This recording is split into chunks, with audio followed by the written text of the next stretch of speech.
నమస్తే అండి, welcome to sweety Teja 499 channel. అయ్యో, మీరు ఇంకా మా ఛానల్ని సబ్స్క్రైబ్ చేసుకోలేదా?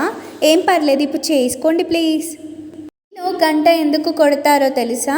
90% మందికి ఈ దైవ రహస్యం తెలీదు. ఈరోజు మనం అది తెలుసుకుందాం. భారతదేశం పురాతన దేవాలయాలకు ప్రపంచవ్యాప్తంగా ప్రసిద్ధి చెందింది. దేశంలో లెక్కలేనన్ని చిన్న పెద్ద దేవాలయాలు ఉన్నాయి.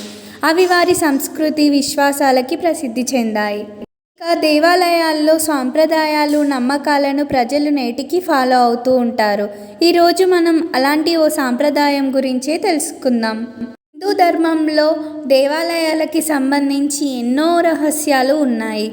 వీటిలో ఒకటి గుడిలో గంట కొట్టడం.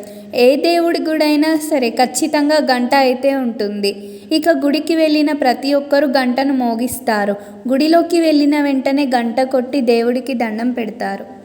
ఇలా ఎందుకు చేస్తారో చాలామందికి తెలీదు. విశ్వాసాల ప్రకారం గుడిలోకి వెళ్ళేటప్పుడు గంట కొడితే ఆ శబ్దంతో మన శరీరంలోని అన్ని రకాల ప్రతికూల శక్తులు తొలగిపోతాయని జ్యోతిష్యులు చెప్తారు. శరీరం నుంచి అన్ని రకాల ప్రతికూల శక్తులు తొలగిపోయినప్పుడు మనం ఏకాగ్రతతో దేవుణ్ణి పూజిస్తాము. అంతేకాకుండా గంట శబ్దం దేవుడికి ఎంతో ప్రీతికరమైనది. అలాగే గంట కొట్టడం వల్ల భక్తులు గుడిలోకి వెళ్ళటానికి దేవుడి అనుమతి కోరి ఆ తర్వాత పూజిస్తారు. గంట శబ్దం శరీరం చుట్టుపక్కల వాతావరణంలోకి సానుకూల శక్తి ప్రవహించడానికి కూడా సహాయపడుతుంది. గుడిలోకి వెళ్ళినప్పుడు మన మనసులో ఎన్నో జరుగుతూ ఉంటాయి. అలాగే నెగిటివ్ ఆలోచనలు కూడా వస్తూ ఉంటాయి. గుడిలోకి వెళ్ళేటప్పుడు గంట కొట్టగానే అవి తొలగిపోతుంది. శంఖం, గంటల దివ్య శబ్దం మన శరీరంలోని ప్రతికూల శక్తిని, ఆలోచనను తొలగిస్తుంది. ఆలయంలో ఉన్న దేవతలను చూడగానే మన మనసులో పాజిటివ్ ఎనర్జీ, ఆలోచనలు మొదలవుతాయి. ఆ తర్వాత ప్రేమతో భక్తితో తిరిగి వెళ్ళేటప్పుడు మళ్ళీ గంట మోగిస్తే ఆ పాజిటివ్ ఎనర్జీ గంట శబ్దంతో అయోమయానికి గురై మీలో నుంచి పోతుంది.